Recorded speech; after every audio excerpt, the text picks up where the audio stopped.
Which TV programme will they watch together? Hasn't that basketball match finished yet? You know I want to watch the wildlife programme at 9 o'clock. It's cancelled, and everything's running late because the rock concert finished later than expected. Sit down and watch this match with me. It's really exciting and more interesting than looking at animals. Oh, OK then. What time is the swimming lesson today? Hi, Judy. Do you want to play tennis after school? Say about 4:30. That would be fun, but I've got a swimming lesson. It's usually at 5:15, but it's half an hour earlier this evening at 4:45. It takes me ages to cycle to the swimming pool, so I really don't think I'll have time today. Let's try tomorrow. OK. Which subject does the boy like best? I really like the new IT teacher. Our project for this term is to design a new website. I've always wanted to know how to do that. The sports teacher is much more serious, but that's still my favourite subject. Last year, I used to really like geography, but the teacher we have now gives us so much homework. Which T-shirt does the boy decide to buy? I'd like to buy a black T-shirt with short sleeves, please, large size. I'm afraid the black ones have long sleeves, but we've got short sleeves in the lighter colours. Do you want a round neck or a V-neck? It must be round neck. Let me think. OK, I'll take one of the short-sleeved ones. The colour's not so important, really. Who will be on the stage next? And that was Shark with Joe on piano and Rich on guitar.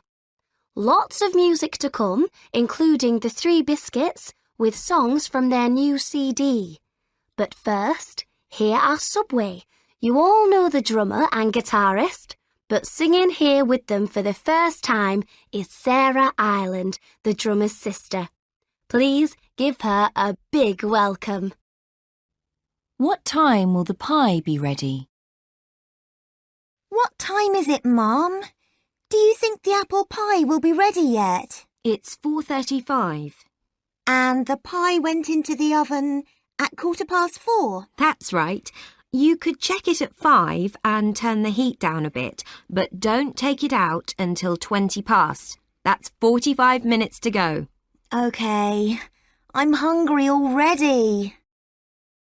Which photo does the girl dislike? I've got the photos back. Look, this one of us on the beach is just brilliant.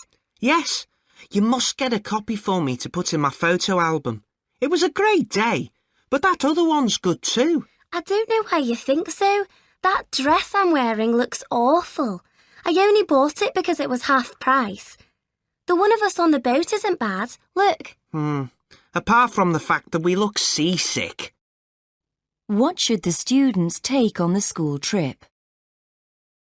Now, you won't need any money for the bus or your entrance ticket to the museum tomorrow because that's already paid for. But bring some change for when you get thirsty and want to buy a drink. The only food or drink allowed on the bus is fruit. Bring some with you because it's quite a long trip and you'll get hungry. And you'll need to bring all your coloured pencils for the work I'm going to ask you to do there. Where do the boys decide to go?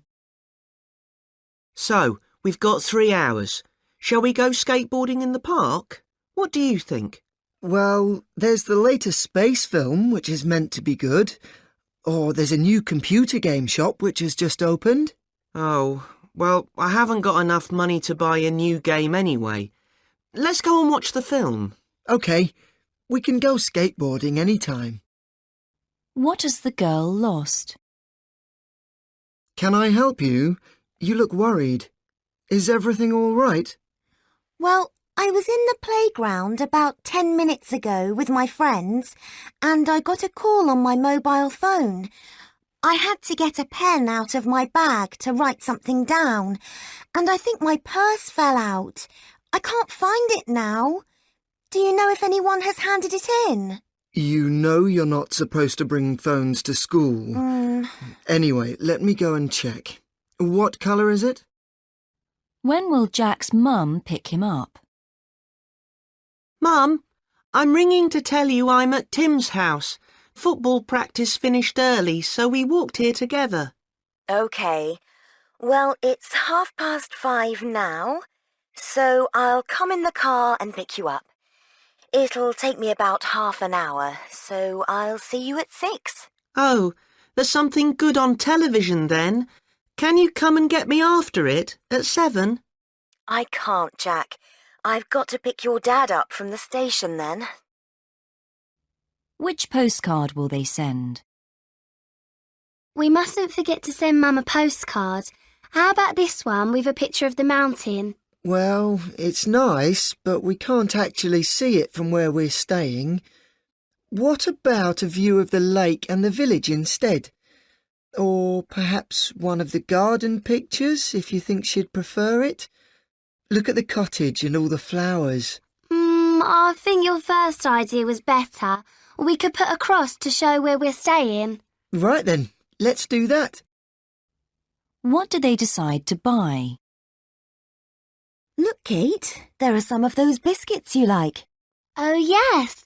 There aren't many in a packet, though, Mum. Why don't we have this cake instead? Remember, I've got my friends coming tomorrow. Oh, I haven't forgotten. I've already made a cake and I've bought lots of ice cream. Well, I suppose some biscuits would be nice with ice cream. Do we need anything else? 4 people are talking about protecting the environment. Complete the sentences below. Speaker A. I'd love to walk to work or take public transport, but it's too far and the train connection is terrible. I really must go by car, which I do feel guilty about. At home, though, we try to contribute to a better environment in our own small way just by making small changes to our daily routines. For example, taking showers instead of baths and turning off the tap when you brush your teeth. Earth's resources are scarce, and we need to be careful not to waste them. Speaker B. I have my shopping delivered to my house from the supermarket every Saturday. It comes in a box which can easily be recycled. I order everything I need on the internet. It's so easy and fast. But it's not just about the convenience. I think I can say it also makes a difference and helps with the environment. I used to make 3 or 4 trips a week to the shops in my car because I was too lazy to walk or go by bike. Speaker C. Everybody seems to be buying their groceries online these days. Not me, though, because I've got a supermarket just around the corner, so I can simply walk there. My office is not far away either. In fact, I chose to live in this area so that I can get there by bicycle. It's a fantastic way to stay fit and helps to reduce pollution at the same time. I need to make sure I drink plenty of water as I get hot after fighting my way through all the traffic. Speaker D. There are many small things people can do to help the environment. Take showers instead of baths, for example, or use as little plastic as possible. In my case, I decided to make a change when I got a huge energy bill last year. I didn't realise how much I was using unnecessarily. These days, I'm careful not to leave the lights on when I'm out, and I even shut off the Wi-Fi at night. You might think it makes very little difference, but you'd be surprised. Listen to 2 people discussing the subject of singers and music. Read the statements below and decide who expresses which opinion. The man, the woman, or both the man and the woman. You can listen to the discussion twice. Hi Rose, did you watch that music awards show on TV last night? It's all over the news.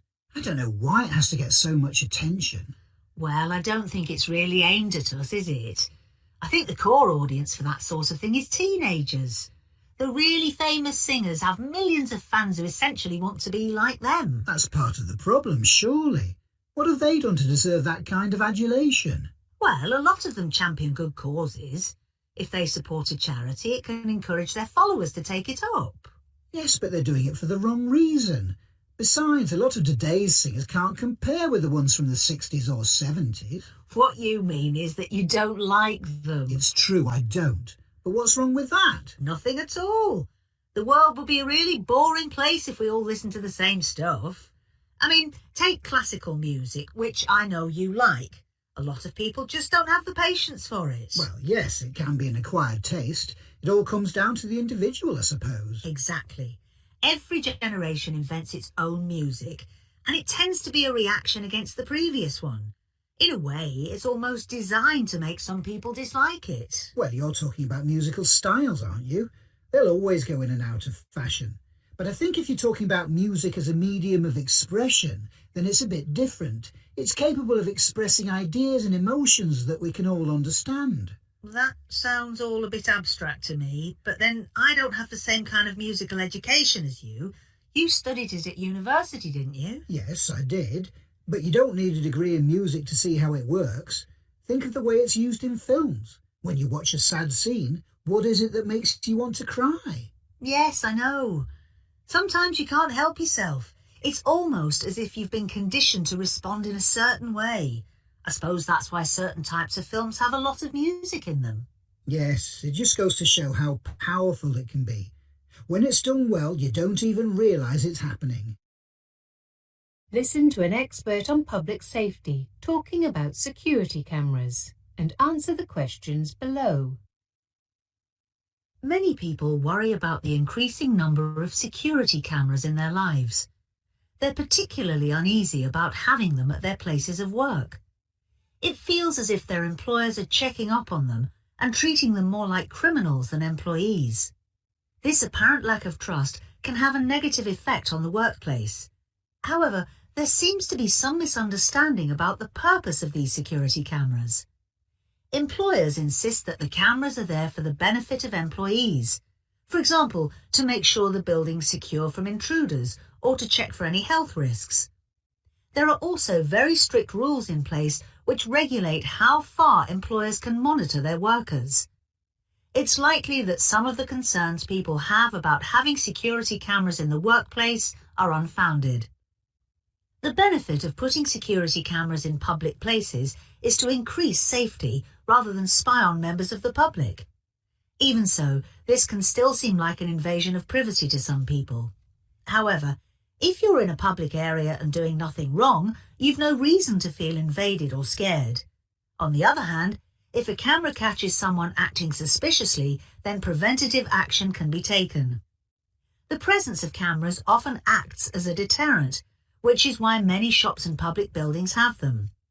Even if the cameras don't stop crimes being committed, recordings can later be used to identify the criminals and catch them. Security cameras certainly make it more difficult for criminals to carry out crimes and escape justice. Maybe we should focus more on the positive side of having them around. Listen to an author talking about writer's block and answer the questions below. Creative writing is a process that incorporates uncertainty, and as a result there will be times when everything you write seems worthless and you can't progress. This is referred to as writer's block. My second novel took me 5 years to finish because I was suffering from it. Anybody who's worked on a big project of any kind will tell you that you need to break it down into achievable and measurable tasks. Unfortunately, inspiration doesn't work that way. Routine is important, though. My mornings are when I feel most energised. Even if the ideas don't come, I make a point of sitting down and putting in the hours. This may result in a lot of unused pages, but the consistency and persistence will eventually pay off. There's nothing quite like that feeling of achievement when you break through the barrier and start writing something worth keeping again. It can be done in solitude or in a social setting like a coffee shop. In fact, I have found that working in settings where you can interact with others can be stimulating and energising rather than a source of disturbance. I wrote my second novel in isolation and was reluctant to seek feedback as I didn't want to share my ideas with anyone. In retrospect, I think this was a mistake, and it contributed to the difficulty I was having in finishing it. Sometimes a second opinion can be crucial. This doesn't mean that they know better than you, just that they may be able to view it from a different perspective. Overall, writing a novel is a deeply personal thing, and every writer wants it to be perfect. Occasionally, our understanding of what perfect means can become confused.